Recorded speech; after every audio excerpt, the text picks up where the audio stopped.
Nebelno, billet vendredi le 1er décembre 2023. Billet vendredi le 1er décembre 2023. En sigi kumba o jume Niger sera sous les barake kunu akabo hakilima amena andado ola. Minye ayasi Mali Burkina Niger ou ya fo ou ya ke amena andado o fanala. Nantemena kabo no jankulu jugu sawo mi nyogo madel kana jian kono no ye seda o ye fransiga John ya fami fransiga wulu a olu nyabala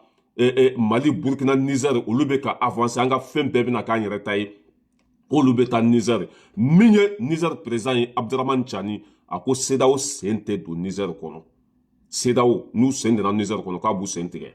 sedao be kaso sugu bela parce que France be fe ko blakata anga secrétariat anga segi au te passer tourni Abdurrahman Chani ko no ko te ke tourni nan temena kabo no minye Amadou Amadou Konate no ye douaniu ka nyamoro baye nga cha joro ka bo maliko la bi akabo hakilima ale stratégie kolata ya famia wala douaniu ka nyamoro ba amena ndado fana la ko wala nambora no minye Adou Côte d'Ivoire président Adou sengebe Ivoire on kambi akabo hakilima Congo bula minoro bula jitu bulu paratu bulu Côte d'Ivoire population de geleya kono bi akabo hakilima amena o daludi awma nantemena kabo no référence mogo olube geleya olube gravula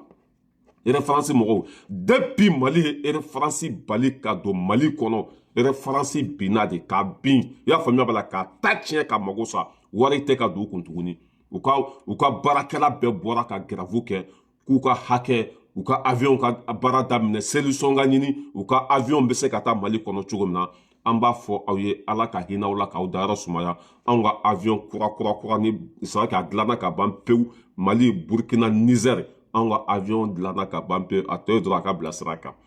nambura ambeta Senegal fana kununa bi Senegal dibito fana olu fana hakilna kurata ko minye France sota suye ko ka bo Senegal kono sisa ngamba fo ala ka hina wala ka udara sumaya nambeta ambese nantemena kabo no ngache irisibe ka mina nkuraw dlampi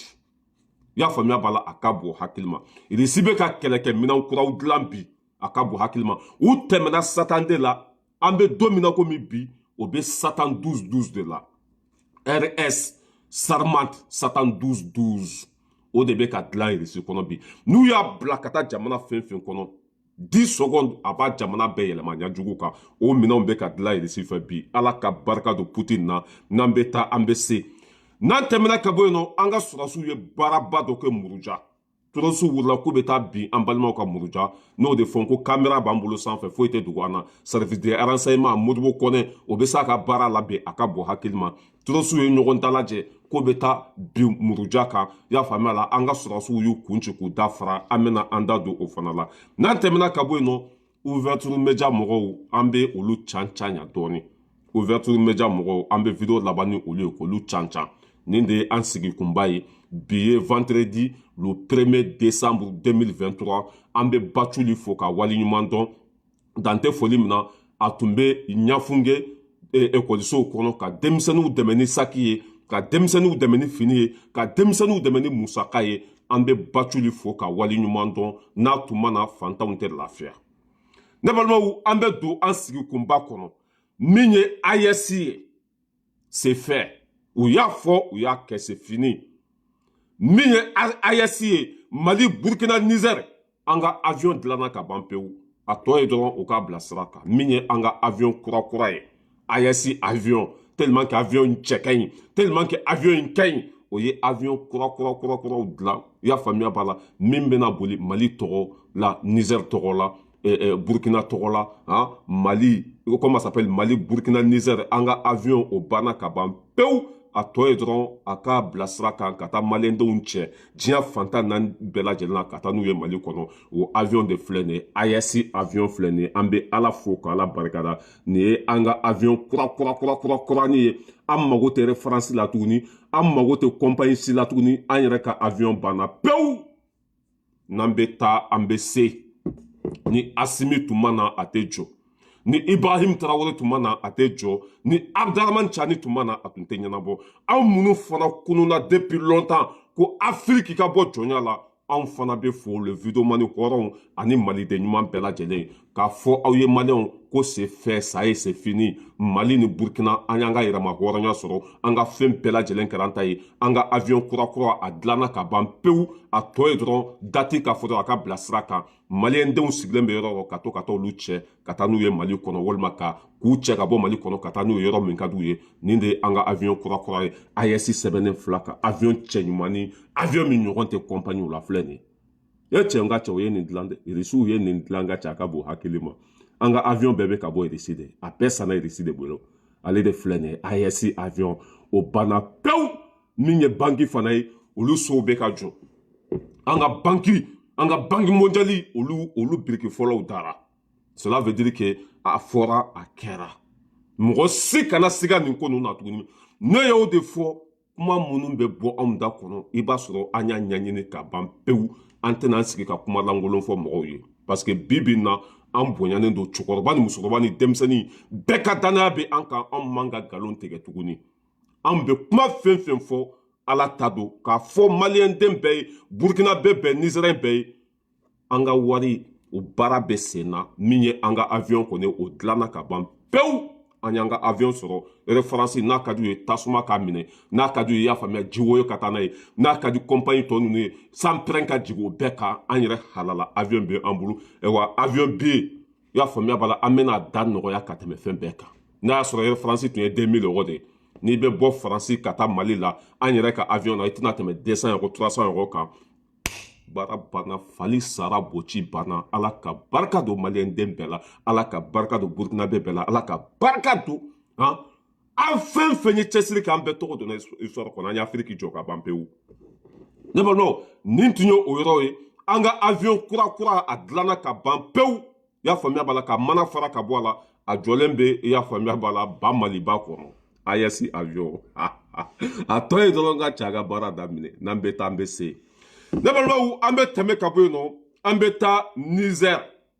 i y'a faamuya b'a la terroriste de wulila k'o bɛ taa Niger dugu dɔ attaquer Niger i y'a faamuya b'a la o ni Mali tɛgɛ bɛ ɲɔgɔn bolo o ni Burkina tɛgɛ bɛ ɲɔgɔn bolo radariw b'an bolo service de renseignement o bɛɛ kɛra kelen o bɛɛ bɛ baara kɛ ɲɔgɔn fɛ drone bɛ sanfɛ a bɛ filmeli la terroriste wulila k'olu bɛ taa attaquer kɛ Burkina comment ça s'appelle Niger dugu dɔ la i y'a faamuya b'a la hali Niger sɔrɔdasiw u ma sɛgɛn yɛrɛ ka t'u bɛɛ ɲɛnama minɛ terroriste 24 i y'a faamuya b'a la le 29 novembre terroriste 24 k'a bɛɛ ɲɛnama minɛ mugu ma ci o la foyi k'u bɛɛ ɲɛnama minɛ i y'a faamuya b'a la o bɛ kaso la u bɛ k'u ko lamaga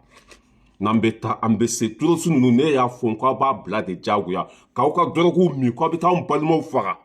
Niger sɔrɔdasiw jɔlen don Mali sɔrɔdasiw jɔlen don Burkina sɔrɔdasiw jɔlen don foyi tɛ se ka kɛ anw balimaw la bi an b'aw bɛɛ si juguden tigɛ ka bɔ diɲɛ kɔnɔ k'aw bɛɛ faga aw ye continuer k'aw ka dɔrɔguw min k'aw bɛna bin anw balimaw kan a tɛ marché tuguni y'a fɔ an ka sɔrɔdasiw yɛrɛ tɛ déplacer tuguni drone bɛ sanfɛ a bɛ se ka san 100 kɛ sanfɛ ji tɛ d'a ma to tɛ d'a ma paga tɛ d'a ma fo n'a bolibaga sɛgɛnna a tɛ décharger paga essence tɛ k'a la foyi drone kelen i y'a faamuya b'a la a bɛ se ka terroriste bɛɛ faga ala ka barika don Niger sɔrɔdasiw la an bɛ tɛmɛ ka bɔ yen nɔ min ye CEDEAO ye aw yɛrɛ b'a dɔn ko o ni faransi bɛɛ ta tiɲɛna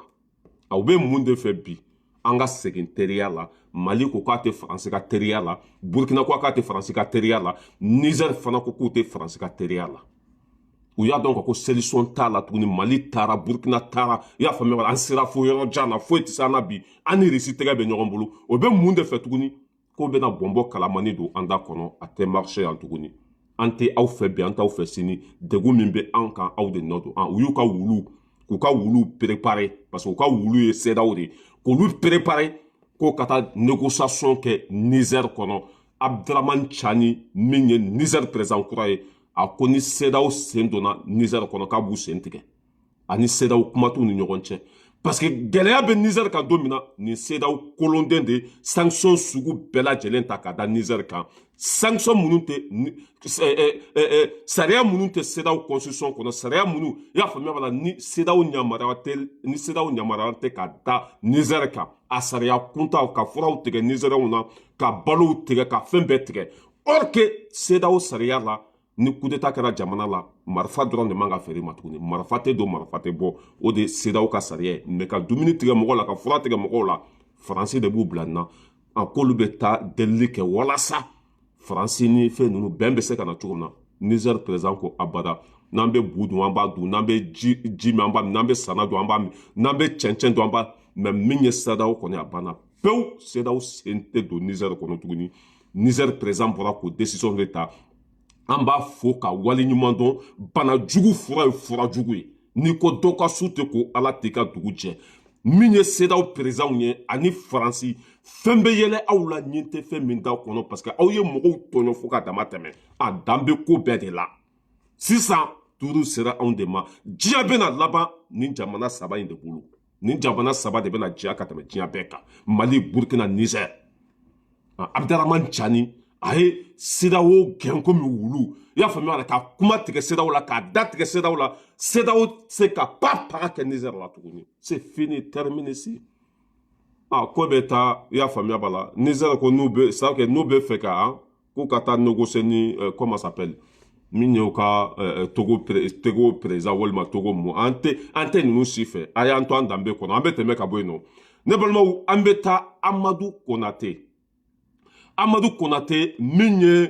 comment ça s'appelle douaniw ka ɲɛmɔgɔba ye Amadou Konaté kalo tɛmɛnen miliyari 74 a y'o de sɔrɔ kalo tɛmɛnen novembre kalo miliyari 74 a sera k'o de fara ɲɔgɔn kan kalo kelen kɔnɔ u jɔyɔrɔ ka bɔ Mali ko la dɛ an bɛ Mali douaniw fɔ Amadou Konaté an ka foli beleba b'i ye o bɛɛ n'a ta Amadou Konaté ko k'ale tɛ nin ko in dabila tan dɛ fo k'a ka Mali jɔ de Assimi ninnu mago bɛ wari fɛn fɛn na fo k'a k'a ɲini ka na di Assimi ninnu ma u ka baara bɛ se ka ɲɛ u bolo cogo min na a ye stratégie kura ta douanier minnu tun mɛnna fanga la douanier minnu tun mɛnna yen a y'olu bɛɛ bɔ yen ka mɔgɔ kuraw ta mɔgɔ minnu y'a faamuya wala n'u kunkolo ka kɛnɛ ni dɔnniya b'u la ni danbe b'u la n'u bɛ Mali fɛ Amadou Konaté y'olu bɛɛ tɔmɔ sisan ka na place d'olu ma mɔgɔ kura minnu tun bɛ k'olu bɛɛ b'u place la ka mɔgɔ wɛrɛw ta o bɛ mun de kofɔ sisan a bɛ fɛ hali bi dɔ ka fara sɔrɔ kan a bɛ fɛ hali bi i y'a faamuya la Assimi ninnu mago bɛ miliyari hakɛ min na u ka sɔrɔ jamana ka jɔ n'a ye parce que n'i y'a ye mɔgɔ kura ninnu bɛɛ bɔ yen ka kura ninnu ta hali bi a bɛ fɛ dɔ de ka fara sɔrɔ kan kalo tɛmɛnen miliyari 74 o de sɔrɔla ZSCA Mété o bɛɛ n'a ta a ma dan o ma dɛ a tila ka mɔgɔ kura ninnu bɛɛ bɔ yen parce que wariko filɛ nin mɔgɔ minnu mɛnna wariko kun na yen nɔ i b'olu de bɔ yen ka mɔgɔ kuraw ta n'o kɛra i ka baara bɛ ɲɛ i bolo Amadou Konaté a y'o stratégie fana ta an b'a fɔ ka wale ɲuman dɔn n'an bɛ taa an bɛ se an bɛ tɛmɛ ka bɔ yen nɔ an bɛ taa comment ça s'appelle Côte d'Ivoire kɔnɔ gɛlɛya bɛ Côte d'Ivoire population kan bi a ka bɔ hakili ma kɔngɔ b'u la minɔgɔ b'u la dɛsɛ sugu bɛɛ bɛ Côte d'Ivoire dɔw bɛ t'u jɔ on a construit joli pont on a construit joli bâtiment nin si tɛ n ka cɛ ni kɔngɔ ye jamana kɔnɔdenw minɛ n'u wulila u ɲɛ tɛ pont ye c'est à dire pont t'u lajɔ foyi t'u lajɔ o bɛ tagama président bo kan an ka Côte d'Ivoire lajɛ waso kɔfɛ pas pagate a ye population lamɛn dɛ. On ne trouve pas chaque jour. Logique, on ne gagne pas l'eau, on ne vend pas. Parce que ça, l'eau, on prend pour faire tout. Sincèrement, on souffre. Elle court. Impossible de manquer ce rendez-vous. La distribution d'eau potable. Des bassines, des seaux, des bidons. Un alignement tous les jours un peu plus long. Honorine n'en perd pas une goutte. Il n'y a plus l'eau, le robinet devait devenir sec. Quand tu ouvres même là, rien, c'est qu'à faire qui sort dans le robinet là, vraiment on a besoin d'eau. Vous-même vous constatez que matin, on a besoin d'eau. Cela fait maintenant 3 mois que Bouaké fait face à une pénurie d'eau. Moins de pluie, un soleil de plomb, le lac du barrage de la Loca, qui fournit habituellement la ville, est à sec. Dans les environs, les habitants vivent de l'agriculture, mais les plantations ne peuvent plus être irriguées. Se laver, cuisiner et même boire devient un souci quotidien pour la deuxième ville du pays. Le raccordement ne sera effectif que dans 2 ans, financé en partie par la Banque mondiale. En attendant, les habitants de Bouaké seront tributaires des camions-citernes ou devront acheter de l'eau minérale, mais le prix de la bouteille a déjà doublé. Du quartier côtier terminus 40 dans la commune de Yopougon le font plusieurs fois dans la journée dans l'espoir de voir de l'eau couler dans leur robinet. Cette jeune dame vit ici avec 6 autres personnes et les jours passent et se ressemblent sans des fils de bidons.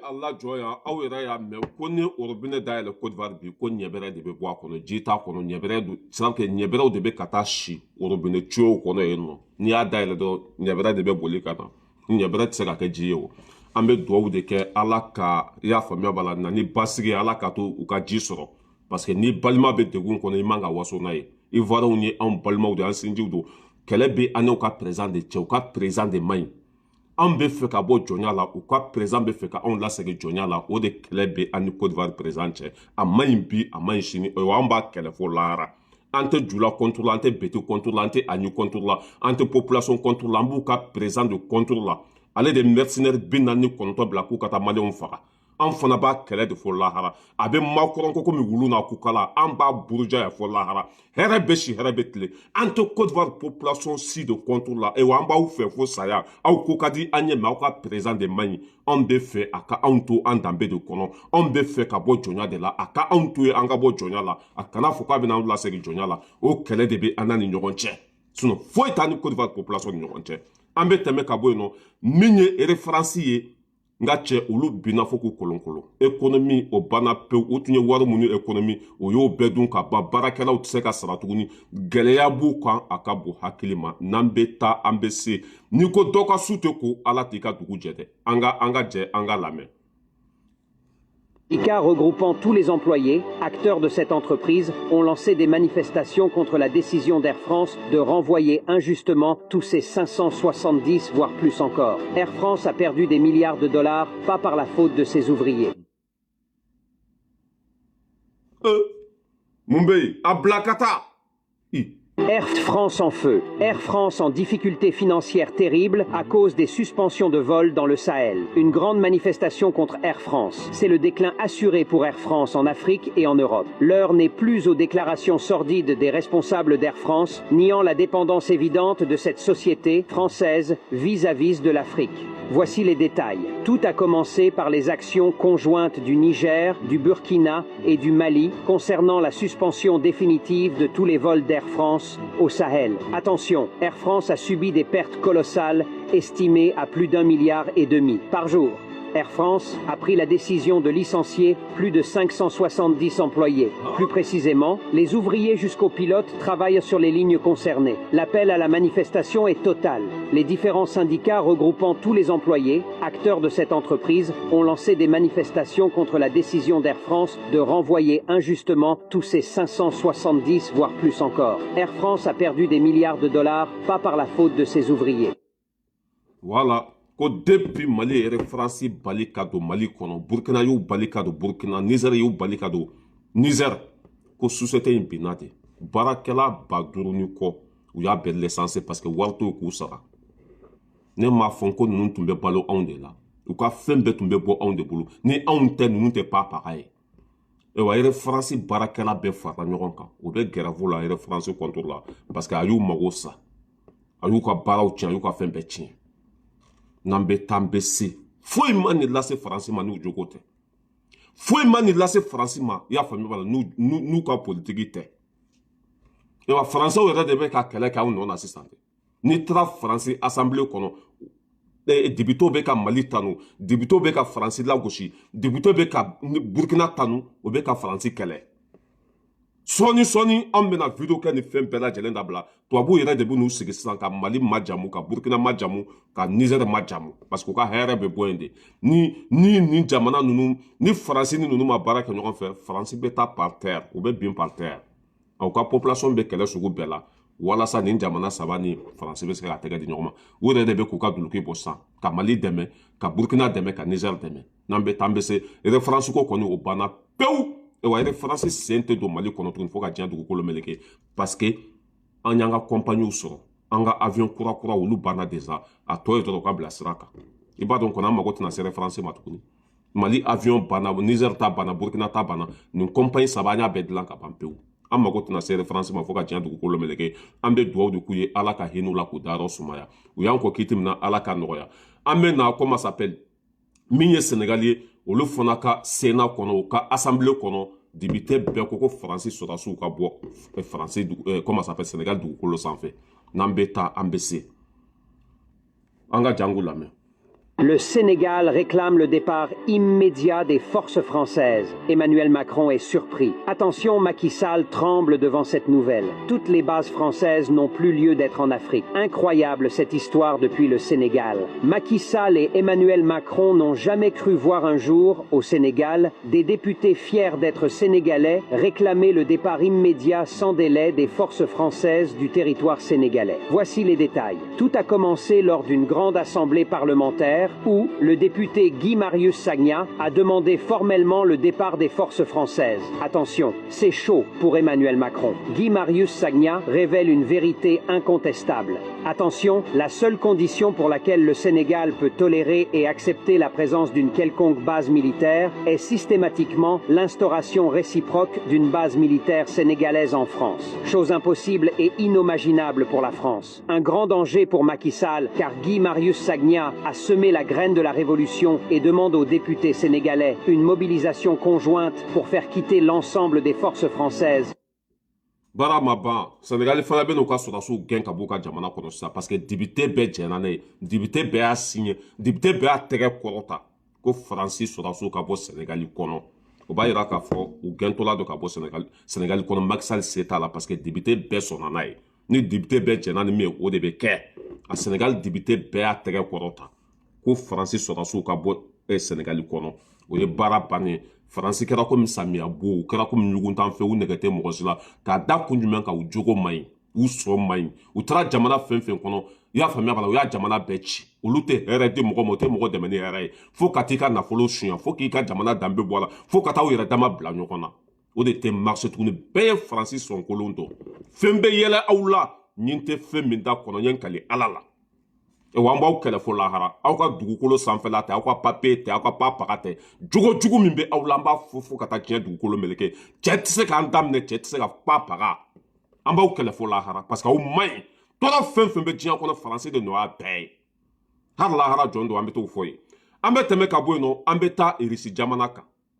yan'an ka taa yen a ye Faransi lajɛ dɛ gɛlɛya min bɛ ka na yan a y'a lajɛ dɛ dɔ bɛna fara tike sɔngɔ kan dɔ bɛna fara fɛn bɛɛ kan a y'o lamɛn fɔlɔ. Il permettra de se déplacer dans toute l'Île-de-France et son tarif sera dégressif. Il ira de 16 € pour une journée à 70 € pour la semaine. Île-de-France Mobilité va augmenter du 20 juillet au 8 septembre 2024 le prix des tickets de métro. Celui-ci passera à 4 € contre 2,10 € actuellement. Le carnet, qui est à 16,90 € passera à 32 € pendant les Jeux Olympiques. Concernant les forfaits Navigo mensuels et annuels, les passes imaginaires et seniors, ils ne seront pas concernés par cette augmentation. La présidente de la région Île-de-France, Valérie Pécresse, a annoncé qu'un pass Paris 2024 sera créé. Il permettra de se déplacer dans toute l'Île-de-France et son tarif sera dégressif. Il ira de 16 € pour une journée à 70 € pour la semaine. Île-de-France Mobilité va augmenter du 20 juillet. Gazi tɛ ka bɔ Irisi tuguni olu ka fɛn bɛɛ bɛ kɛ ni gazi de Irisi ye gazi tigɛ a min ye carnet de ticket n'i bɛ bisi ta i bɛ ticket min ta i bɛ billet min ta ka don bisi kɔnɔ o tun ye 2 € de ye o bɛna taa fo 4 € et quelque la an bɛ taa min dɔ tɛ ka fara sara kan dɔ bɛ ka fara dépense kan an bɛ taa min bilahi an bɛɛ laban bɛ segin ka taa an fa bara jamana in bɛ ka taa cogo min na an bɛɛ bɛ yan bila hara tɛ mɛn ne yɛrɛ tun bɛ fɛ ka n den bila ka na yan mais n y'a jɔ fɔlɔ quoi ne yɛrɛ tun bɛ fɛ ka n den bila ka na n denkɛ filanan n tun bɛ fɛ k'o bila ka na mais n y'a jɔ fɔlɔ parce que jamana in bɛ ka tagama kunjugu a kunkolo de kan sisan pasi comment ça s'appelle min ye ticket ye n'i bɛ don bisi kɔnɔ i bɛ ticket min ta ka don bisi kɔnɔ o tun ye 2 € de a taara fo 4 € et quelque la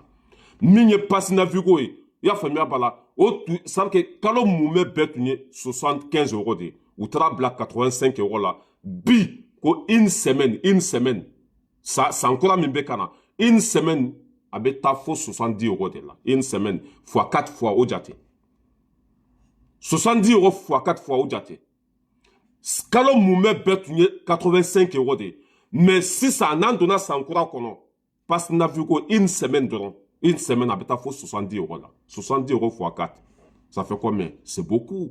tɔɔrɔ bɛ na jamana in kɔnɔ a ka bon hakili ma ne tun bɛ fɛ ka n den bila ka na mais n t'a bila ka na parce que jamana in banna pewu u tun bɛ balo anw de la i y'a faamuya u ka wari fɛn ninnu a bɛɛ an y'a bɛɛ tigɛ ne tɛna n den yɛrɛ bila ka na yan tuguni wari min bɛ n bolo n bɛ taa emploi créer Mali kɔnɔ u ka baara kɛ ye walima ka so jɔ k'u yɛrɛ ka démerder ye c'est tout an tɛna olu bila ka na ne balimaw an bɛ tɛmɛ ka bɔ yen nɔ depuis comment ça s'appelle Faransi Union européenne Amérique u ye sanction ta ka da Irisi kan ko parce que ko irisini kira ni be kɛlɛ la hɛrɛ mugu Poutine o de sɔrɔ a ye hɛrɛ sɔrɔ a ka bon hakili ma kɛlɛkɛminɛnw bɛ ka dilan Poutine bolo bi nka cɛ ni ɲa dara kan i bɛ t'i kunfɛ an ka lajɛ Satan 12 Poutine o de dilan a tun bɛ Satan de la mais a taara a yɛrɛ sɔrɔ fo Satan 12 la a Satan 12 ça veut dire que n'ale cira a bɛ diɲɛ bɛɛ de ça veut dire a bɛ diɲɛ bɛɛ de wuli Satan 12 Poutine bɛ ka kɛlɛkɛminɛn kura min dilan Amérique tɛ dɛ n'a kɔni y'a ci dɔrɔn o ye diɲɛ bɛɛ de taalen ye jiwoyo fɛ jamana si tɛ bɔ a la hali laharakaw olu bɛ degun sɔrɔ a ko la minɛn minnu bɛ ka dilan Poutine fɛ bi ala ni sɔrɔ bolo ala ni i y'a faamuya b'a la u ka économie bɛ ka yɛlɛ bi a ka bon hakili ma Faransi Européens i y'a faamuya b'a la u ye ŋaniya juguya min ta ka Poutine sɛgɛrɛ o de taara wolo hɛrɛ baden na Poutine ye wari sɔrɔ ɲina a tɛ ku i y'a faamuya b'a la TGV kɔnɔ a ye économie kɛ ɲina a ka bon hakili ma a bɛ ka minɛnw dilan han nka cɛ an ka minɛn ninnu lajɛ an ka minɛn ninnu lajɛ Увидеть корпусообрабатывающий цех в Севмаше, где начиналось строительство субмарины. Красивый и грозный ракетоносец по рельсам направляют в наливной бассейн. Оттуда субмарина переходит в достроечную набережную, где ее подготовят к большому плаванию. Архангельск. Атомоход 4-го поколения проекта 885М. Самая современная многоцелевая подлодка в мире. Подводного, так, надводного, в общем-то, стоит. На вооружении уже находятся 3 подводные лодки этой серии. Северодвинск проекта «Ясень», а также Казань и Новосибирск проекта «Ясень-М». К нему же относится и Архангельск. Какое вооружение на его борту – военная тайна, но без сомнения, этот атомоход способен внезапно появиться в любой части мирового океана и запустив k'a ɲɔgɔn tɛ maa si bolo diɲɛ kɔnɔ o bɛ ka minɛn kura minnu dilan sa k'a ɲɔgɔn si tɛ maa si bolo diɲɛ kɔnɔ Satan 12 a bɛ se ka boli ji duguma a bɛ se ka boli sanfɛ minɛ cogo t'ale la foyi tɛ se k'ale kunbɛn a bɛ ko de fɔ irisi kan na wa ko bɛ ka fɛn wɛrɛw dilan min ka jugu ni o bɛɛ ye o bɛ ka fɛn wɛrɛw dilan min ka jugu ni o bɛɛ ye parce que wari b'u kun bi wari sugu bɛɛ lajɛlen b'u bolo u bɛ se ka fɛn bɛɛ dilan bi ala ka barika don irisi la an bɛ irisi fɛ an bɛ aw kɔ ye an b'aw dɛmɛ grâce à Poutine an bɛ lafiya kɔnɔ bi an tɛ ɲinɛ fo ka diɲɛ dugukolo meleke grâce à Poutine Mali lafiyalen don bi an bɛ tɛmɛ ka bɔ yen nɔ an bɛ taa Muruja turasiw tun taara ko bɛ taa Muruja attaquer o y'an ka sɔrɔdasiw jɔlen sɔrɔ yen nɔ u y'a bɛɛ kun ci k'a bɛɛ dafara u ka maramafɛnw de filɛ nin ye k'a bɛɛ kun ci k'a bɛɛ dafara an bɛ an ka sɔrɔdasiw fo k'u waleɲuman dɔn o bɛ sira min kan a ka di maliyɛnden bɛɛ ye o bɛ cɛsiri min na maliyɛnden bɛɛ lajɛlen ɲɛ b'a la wa maliyɛndenw k'u ka dɛmɛ bɛ aw ye fo saya ni aw tɛ an fa n'an baw tɛ da ka sunɔgɔ ni aw tɛ Mali tun tɛ kɛ anw ta ye n'aw tun tɛ sisan an b'a sɔrɔ Mali tɛ yen maliyɛnden bɛɛ ka dɛmɛ bɛ an ka sɔrɔdasiw ye turasiw taara k'u bɛ taa Muruja attaquer nin minɛn juguba ninnu de tun b'u bolo an y'u faga u y'a faamuya b'a la k'u ka minɛn bɛɛ récupérer bi bi in na basigi bɛ Muruja a ka bon hakili ma sécurité bɛ Muruja a ka bon hakili ma u ka lancer-roquettes n'u ka marifaninw filɛ nin an y'a bɛɛ minɛ an bɛ an ka sɔrɔdasiw fo k'u waleɲuman dɔn o bɛ sira min kan hali bi o ka taa n'a ye maliyɛnden bɛɛ lajɛlen b'u kɔ a bɛ ka baara fɛn fɛn kɛ bi maliyɛndenw ɲɛ b'a la wa u bɛ aw fɛ u ka dɛmɛ bɛ aw ye fana a ye taa n'a ye pa paga tɛ aw la n'an bɔra yen nɔ an b'a laban ni ouverture média ye walasa video kana jan wala an ɲɛ bɛ nin mɔgɔ saba in na ninnu bɛ baara kɛ ouverture média de la min ye Talibi ye Talibi an t'an da don dɔnkilidalaw ka ko la dɛ mais ni tiɲɛ nana an b'a fɔ quoi wala min ye Talibi ye depuis a tubira i y'a faamuya b'a la k'a kɛ silamɛ ye ka dɔnkilida dabila a jugu bɛ ka caya quoi Talibi depuis a kɛra silamɛ ye a jugu bɛ ka caya i bɛ ala kali k'a fɔ Mali tɛ silamɛ jamana ye dɛ depuis cɛ kɛra silamɛ bɛɛ bɛ ka juguya o de kɛ mɔgɔw tun kan ka k'a fɛ de n'i kɛra silamɛ walima ni ala ye labanko ɲuman d'i ma mɔgɔw kan ka tɛgɛrɛ de fɔ depuis cɛ kɛra silamɛ ye o da b'a ka ko bɛɛ de la a ka vie privée min yɛrɛ ye ouverture média ye nin lagasa saba in a y'u jɔlen lajɛ dɛ nin kɔngɔtɔ ninnu ka t'u yɛrɛ sɔrɔ ouverture média la u bɛ ka wari misɛnninw sɔrɔ a k'olu bɛ i y'a faamuya b'a la vie ɲinini cogo bɛɛ de ka sanga ɲinini sira bɛɛ de cɛ n'a muso an y'a mɛn de k'u bɛ ɲɔgɔn na a ka vie privée don o tɛ aw ɲɛ sira la maliyɛndenw de bɔra k'o kɛ wasoko ye réseau sanfɛ cɛ y'a muso bila dɛ a muso y'a gɛn ninnu fana ka t'u sigi en tant que média u ma Yusufu wele i y'a faamuya b'a la o tɛ fɛn min kalama fɛn min t'u ɲɛ sira la ka t'u da don o la ko Yusufu muso y'a gɛn ko depuis Yusufu bɛ ka furu muso in ma ko a ma diya babani ye ko Yusuf taara yɛlɛma muso ka so de cɛ man ka taa yɛlɛma muso ka so ni so bɛ muso bolo n'i taara yɛlɛma fɛ nɔ don dɔ la a b'i gɛn ka kuma jugujugu ta ka cɛ tɔgɔ min ye talibe ka kuma jugujugu fɔ a ma depa donna dɔnkilida la a ma se ka fɛn k'a yɛrɛ ye a ma wari sɔrɔ a tun bɛ muso de ka so a ma se ka so jɔ a yɛrɛ ye ka cɛ mankutu tiɲɛ fu dalilu t'u bolo foyi foyi t'u bolo min ye talibe ye a ye plainte don ka n'u bila hali ni delila kɛ ala kama i ka ninnu don kaso la parce que ninnu mɔgɔ saba hali ni denmisɛnnin san kelen de bɔra ka vidéo kɛ bi u bɛ t'u sigi k'a da don a la moi je ne comprends pas quoi surtout ni muso nafiginin min filɛ o cɛ ma Yusuf ka n'u to yen dɛ u bɛɛ don kaso la n'u ye kafiriw de ka t'u da don vie privée Yusuf bɛ yen a ka téléphone numéro bɛ sɔrɔ a ka fɛn bɛɛ bɛ sɔrɔ walima Yusuf muso bɛ yen walima o ba bɛ yen fɛn min tɛmɛna u ɲɔgɔn cɛ a bɛ se ka taa renseignement ta yen ka taa kunnafoni ɲuman ɲini mais olu mana fɛn min bɛ réseau sanfɛ dɔrɔn u bɛ t'u sigi k'o de lakale ka tila ka o kuma ninnu kɛ tiɲɛ ye min y'o ka ouverture média o ye ninnu suspend fɔlɔ an bɛ Yusuf Mangara fo nin yɔrɔ la Yusuf Mangara ni ne tɛ hakilina kelen na an ma deli ka bɛn mais a ye ninnu bɛɛ suspend o tɛ baara kɛ ouverture média la tuguni a ye ninnu bɛɛ gɛn ka bɔ yen voilà min ye talibi fana a ye plainte d'u kama kana plainte retiré hali n'u ye deli ka n'u bila u kari kaso kɔnɔ ye bi hali ni denmisɛnnin de bɔra ka t'i sigi Facebook sanfɛ ka kuma dɔ fɔ u b'u t'o ta k'o kuma kɛ tiɲɛ ye k'o kuma kɛ ala ni bɛnzi bolo quoi parce que o b'a dɔn k'a fɔ nin fɛn sugu de bɛnzi bɛ sɔrɔ ka taa mɔgɔw ka vie privée fɔ ka taa mɔgɔw lagosi walima ka mɔgɔw nɛni n'i y'o fɔ i ka vidéo n'i ka fɛnw na vie bɛ taa caya parce que o de ka di mɔgɔ dɔw ye ninnu ka baara bɛɛ de kɛra o galonbatigɛ média galonbatigɛ aw ka ɲɛmɔgɔba ye décision ta k'u bɛɛ gɛn ka bɔ arajoso la fɔlɔ i y'a faamuya min ye talibi fana ye a ye plainte don o kama ala jugu kafiriw depuis cɛ kɛra silamɛ a jugu bɛ ka caya i b'a la kali ka fɔ ko nin silamɛ Mali 80 comment ça s'appelle Mali bɛɛ ye silamɛ yɛrɛ de a bɛɛ silamɛ mais ni mɔgɔ kɛra silamɛ dɔrɔn a bɛ digi dɔw la cɛ mankutu bɛ ka tiɲɛ ne ni talibi tɛ hakilina kelen na talibi tile kelen ko ma diya ne ye mais a bɛ ka bin cɛ kan ka mankutu tiɲɛ ka nkalonfin ta ka nɔrɔ a la hali ni talibi n'a muso farala a daminɛna talibi de la hali ni talibi n'a muso ka furu banna est-ce que furusa daminɛna talibi de la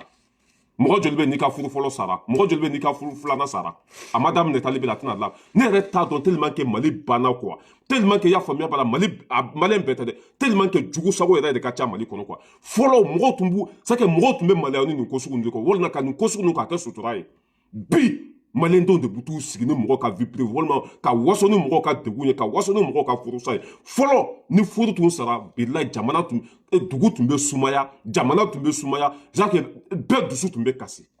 a ko bɛ kɛ sutura kɔnɔ bi Maliyɛn i b'a lakali k'a fɔ k'u ma bɔ du kɔnɔ i b'a lakali k'a fɔ u ma bɔ kabila kɔnɔ i bɛ ala kali k'a fɔ k'u ma mara quoi mais n'an bɛ taa an bɛ se Asimi de bɛ yen cɛ o cɛ bɛ ka t'i sigi ka nkalon da mɔgɔ la i bɛ t'i bo kɛ palan kɔnɔ wa i b'a kaso fana kɛ i bɛ se k'i ka dabarabadenya kɛ k'i to tunga de la mais k'i to Mali kɔnɔ bilayi i b'a bila min ye talibe plainte don bɛɛ kama i k'u bɛɛ don kaso la min ye Yusuf Mangara ninnu fana ye kana sɔn ninnu ka taa kuma i ka arajoso in na tuguni parce que ni muso ni dakalajan yɛrɛ a da bɛ bɛɛ de ka vidéo la bɛɛ dani de i mana vidéo kɛ a bɛ t'i sigi karisa ko tan karisa ko tan karisa on dirait que kibaruya wɛrɛ tɛ jamana kɔnɔ ni nin manamana ko ninnu tɛ quoi an bɛ bɔ kuma la hakɛto